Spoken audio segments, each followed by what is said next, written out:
All right, Shalom.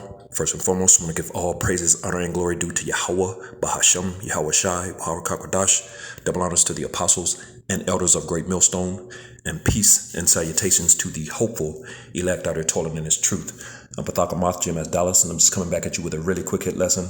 And I think I'm going to entitle this one, The Lord is going to Make Us Kings and Priests, man. And that's definitely what's coming. There were promises made. What I'm saying? When you read in Romans, the 9th chapter, Paul reiterates and breaks those things down. You know what I'm saying?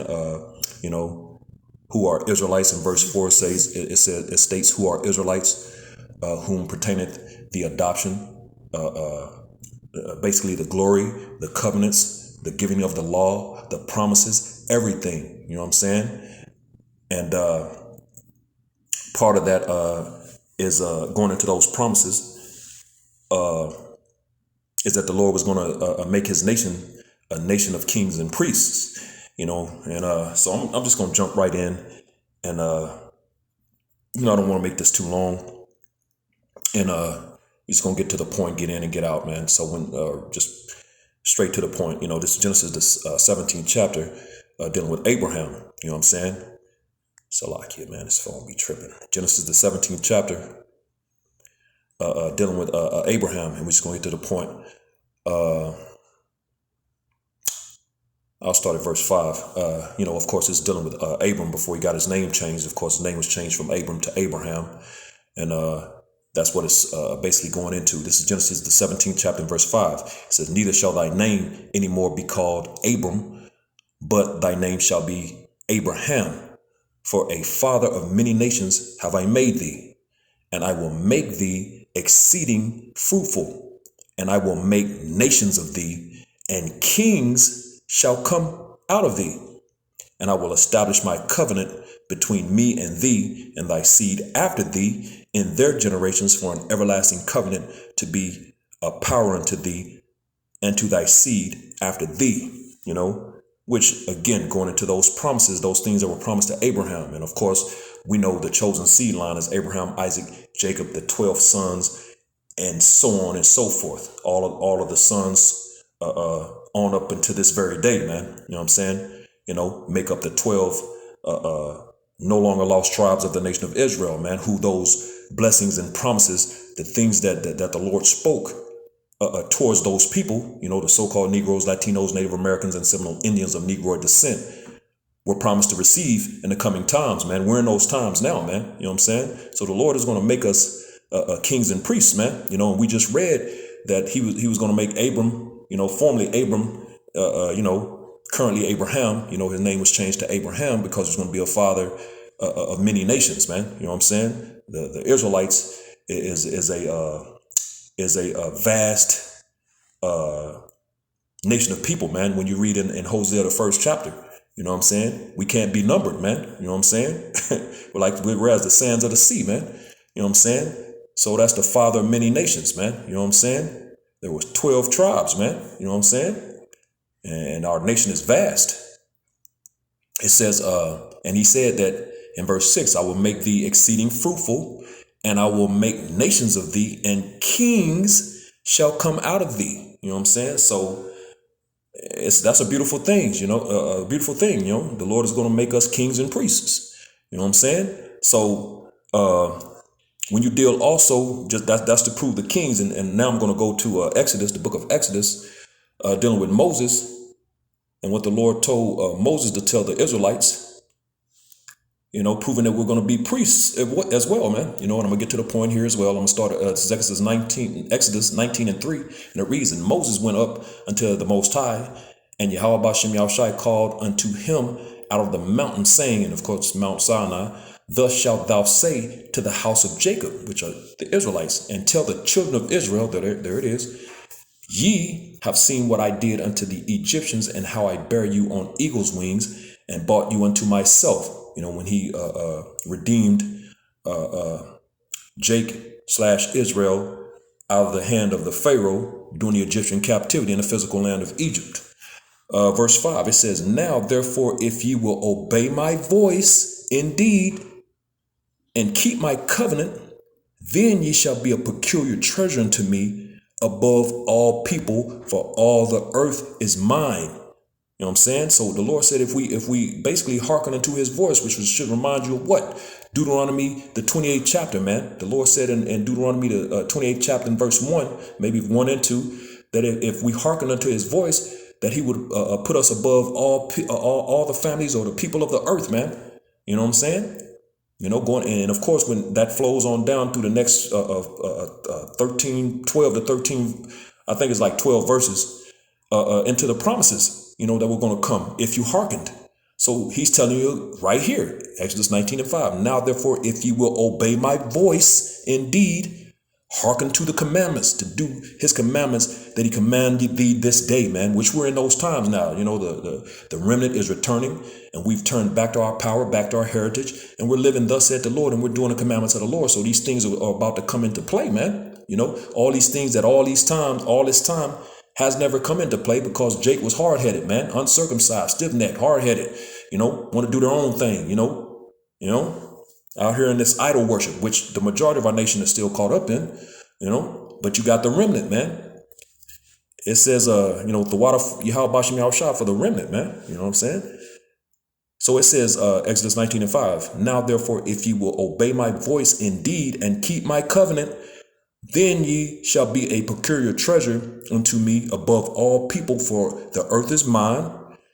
Verse 6, and ye shall be unto me a kingdom of priests and an holy nation. These are the words which thou shalt speak unto the children of Israel.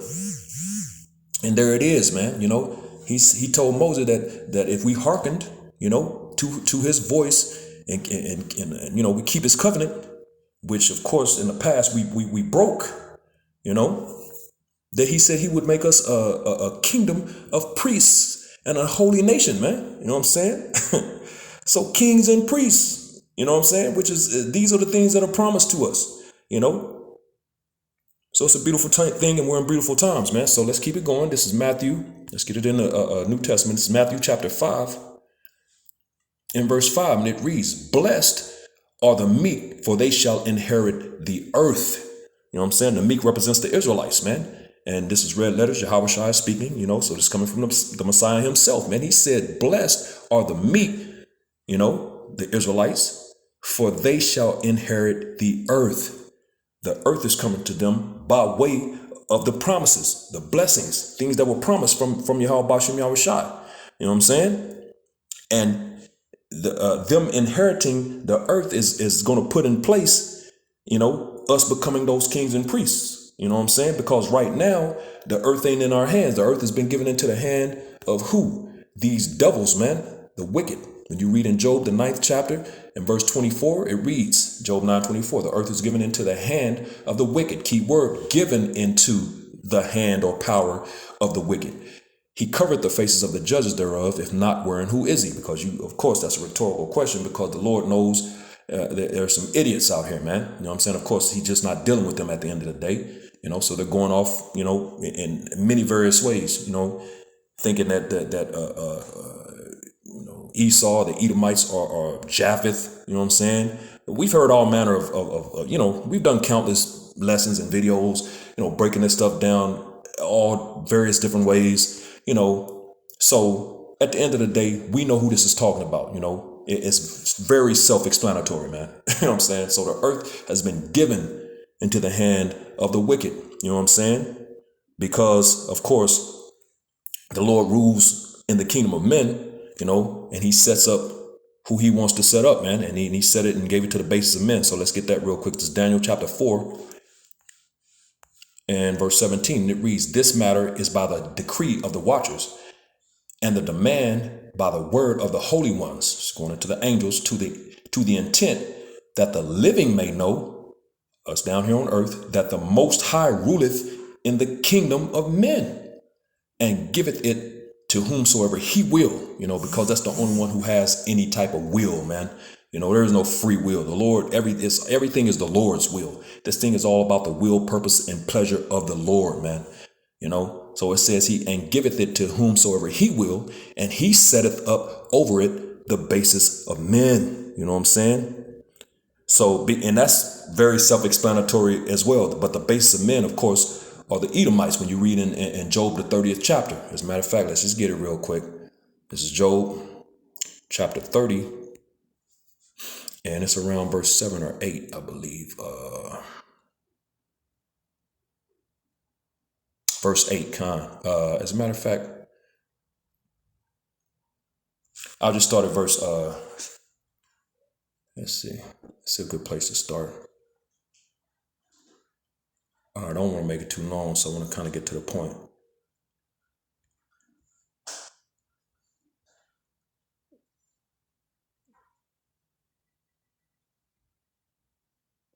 Might as well start at the top. Job 30 and 1. But now they that are younger than I have me in derision, which is going into the Edomites, whose fathers I would have disdained to have set with the flock of my dogs. Why? Because they would have had sex with them, man. This dude is viler than the earth, man, which is going to go into it, man. He's outside of the temple, pursuing the Hebrews, the 12th chapter, man. You know, he's profane. Verse 2, it says, yea, whereto might the strength of their hands profit me, in whom old age was perished. For want and famine they were solitary, fleeing into the wilderness in former times, desolate and waste, who cut up mallows by the bushes and juniper roots for their meat. They were driven forth from among men. They cried after them as after a thief, you know, because those dark nations, primarily the Israelites, drove them devils up into the mountains, man. You know what I'm saying? It says to dwell in the cliffs of the valleys. There it is, the clefts of the rocks, in caves of the earth and in the rocks. There it is, you know, cave dweller. That's what Caucasian means, cave dweller, man. You know what I'm saying? And they dwelt in the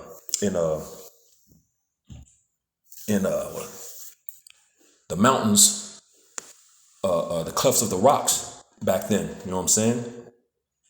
And which in these times they came out of what's known as the Caucasus Mountains of Georgia, Russia. You know what I'm saying? In these times, man. You know, and that's why they call themselves Caucasians, man. So they got driven up into the caves, man. And that's exactly what Caucasian means, cave dweller, man. You know, which proves who these people are, man. It says, verse 7, among the bushes they brayed, under the nettles they were gathered together. So they brayed, man. What brays? You know, pull up a donkey, man, a donkey braying, and you'll see what they were sounding like, man. You know, they were straight animals, man, but they want to call Jake animals, man. Stop, bro.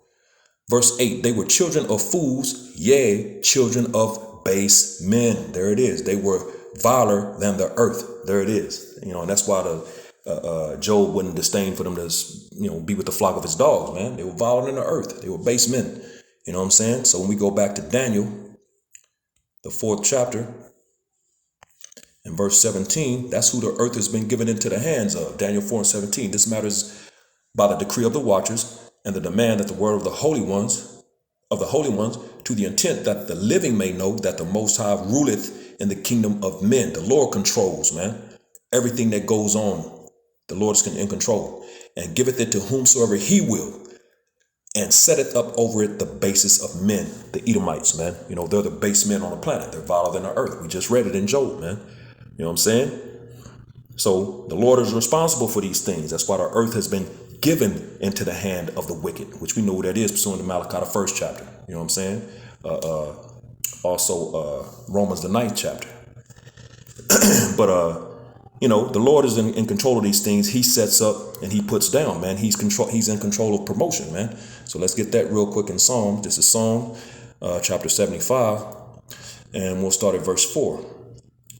And it says, Psalm 75 and 4, I said unto the fools, deal not foolishly, and to the wicked lift not up the horn. You know, and that's exactly what this nigga did and does, and is going to continue to do, because he's the wicked. He's just, you know, the Lord created him. Can he change his spots? Can a leopard change his spots? The Ethiopian, his skin, you know?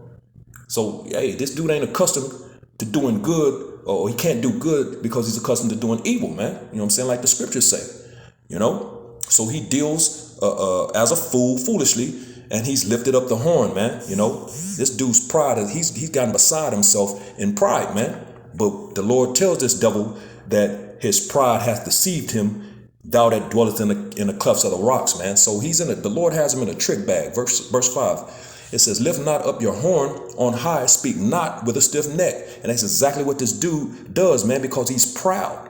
He's a proud devil, man. He's proud as hell. This dude actually thinks that he's going to be able to come up against the Lord, man. I guess he thinks he's going to win, but hey, this dude, he don't have a chance, man. But that's the pride. Of course, the Lord is going to harden his heart like he did Pharaoh and make him. These devils they're going to be afraid, but yet durst fight, like the scriptures say. So the Lord is going to make these devils, at the end of the day, man. So verse 6, it says, for promotion cometh neither from the east, nor from the west, nor from the south. So promotion don't come from here, from among us, man. Promotion comes from above, man, from on high. It says, but the Most High is the judge. He putteth down one and setteth up another. So that's what's going on. The Lord controls these things. He puts down one and sets up another, man. And he's about to put these devils down and set up his people, man. Verse 8, for in the hand of the Lord there is a cup, and the wine is red. It is full of mixture, and he poureth out of the same, but the dregs thereof, all the wicked of the earth shall wring them out and drink them. So this devil is about to drink of the rings of the mixture that the Lord is, that wrath that the Lord is about to pour out. You know what I'm saying? And he's going to drink the dregs, which is that filthy stuff that people think, of course, like you drink a beer or whatever, and the little last, stuff at the bottom that everybody thinks is backwash. They call it backwash. You know what I'm saying? A lot of spit and saliva, yucky stuff. You know what I'm saying? And most people don't want to drink that. It's the dregs. But this dude is going to drink, man. They're going to drink the nasty stuff. They're going to drink every bit, man. Verse 9, but I will declare forever. I will sing praises to the Most High of Jacob. All the horns of the wicked also will I cut off, but the horns of the righteous shall be exalted. And that's what's about to happen, man. Everything is about to take that shift, man. That paradigm shift is happening as we speak. And the Lord controls these things. He's about to take these devils down and set his people back up. He's about to exalt his people and put down the wicked, man. You know what I'm saying? Because the Lord is in control of promotion, man. You know what I'm saying? So let's get that real quick in the book of Sirach, the 10th chapter, really quick. This is Sirach, Ecclesiasticus Sirach, chapter 10. And we'll start at verse 4 and then we'll jump down to verse 8. This is Sirach 10 and 4.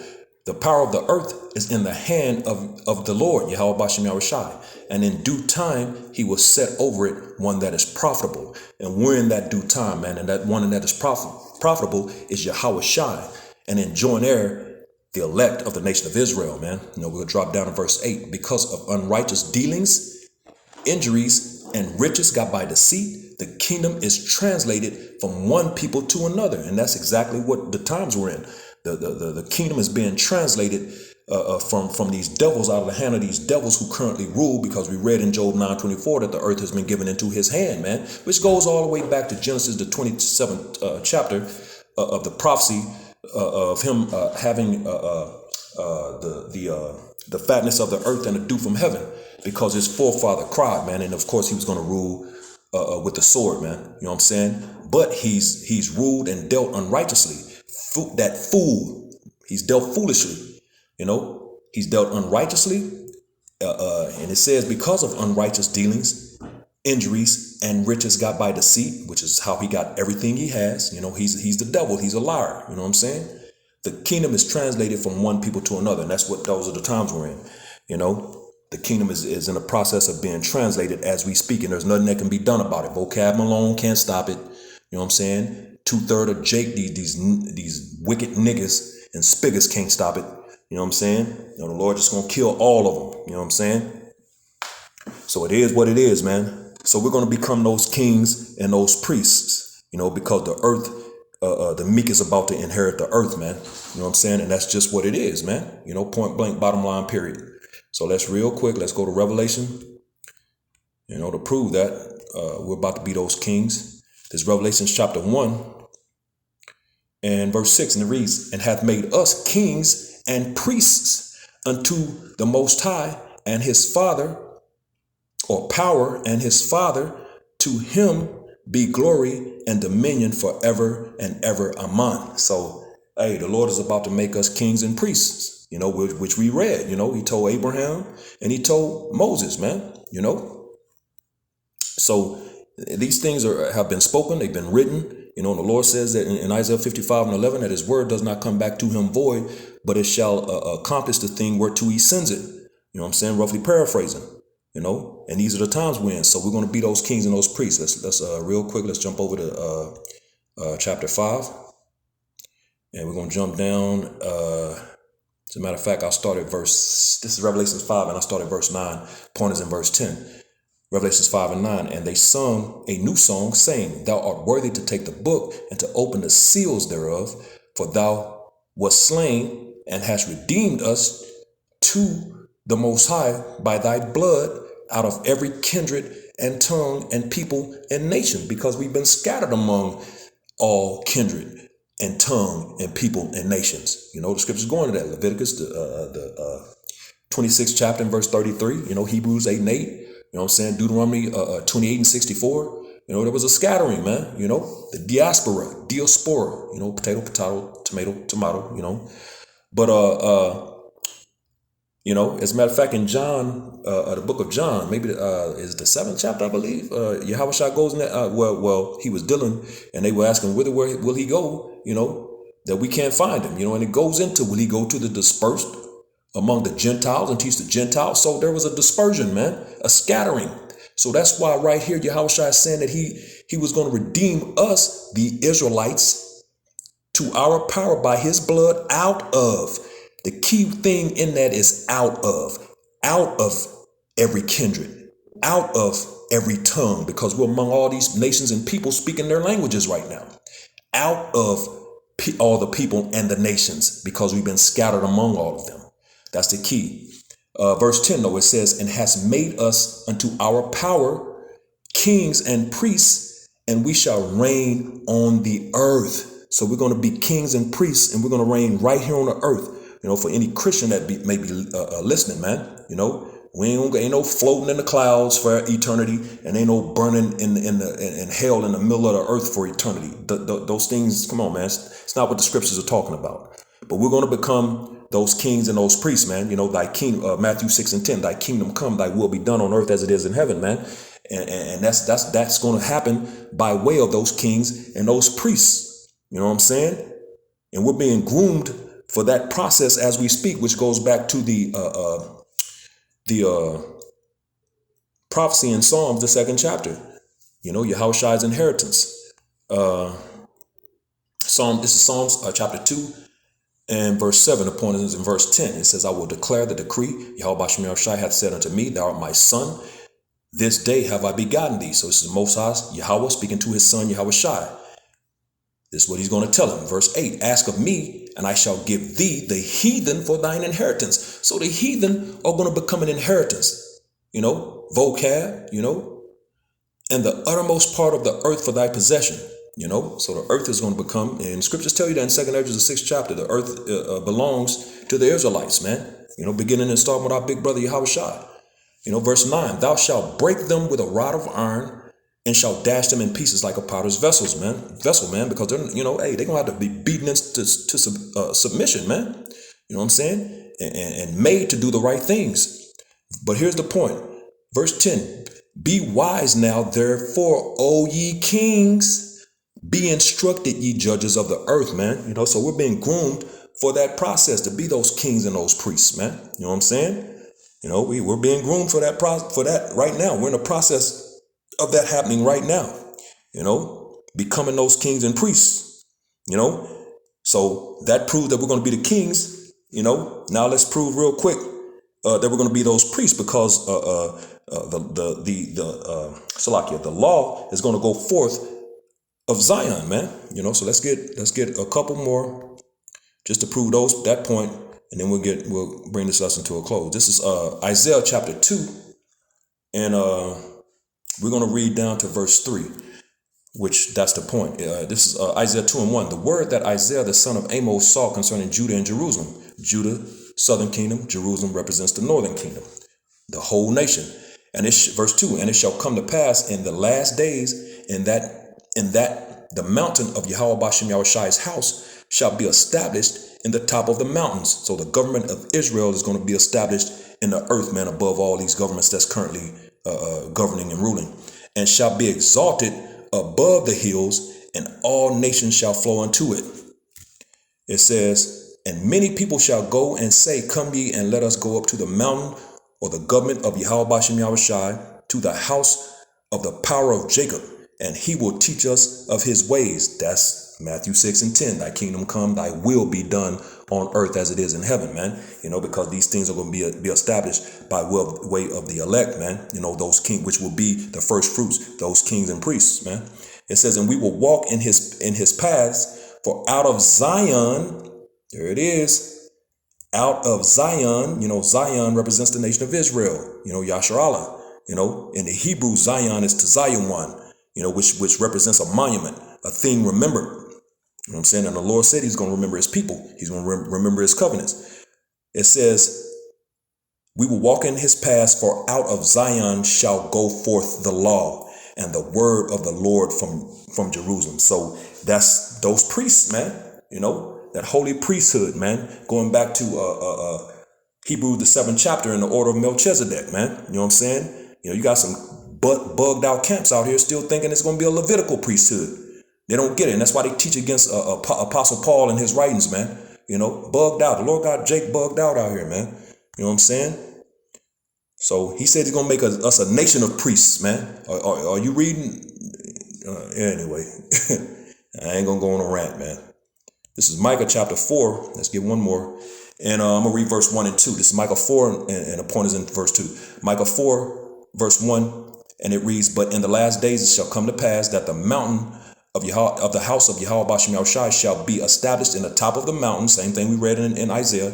And it shall be exalted above the hills, and the people shall flow into it. Verse 2, and many nations shall come and say, come and let us go up to the mountain of Yahweh Bashem Yahushai, and to the house of the power of Jacob, and he will teach us of his ways, and we will walk in his paths, for the law shall go forth of Zion, and the word of Yahweh Bashem Yahushai from Jerusalem. So again, that proves those priests. So we're gonna be a nation of kings and priests, man. The Lord is gonna make us that, man. Because these were things that were promised to his people, man. Beginning to start with the elect. So hey, that's what's coming, man. It's a beautiful thing. Can't wait. Ready to get out of here, man. So with that, hopefully this was edifying to the whole elect. Giving all praises, honor, and glory due to Yahweh, Bahasham, Yahweh Shai, Wahar Kakwadash. Double honors to the apostles and elders of Great Millstone, and peace and blessings to the elect, the house of David, the Bayath, Shah Dawada, Shalom.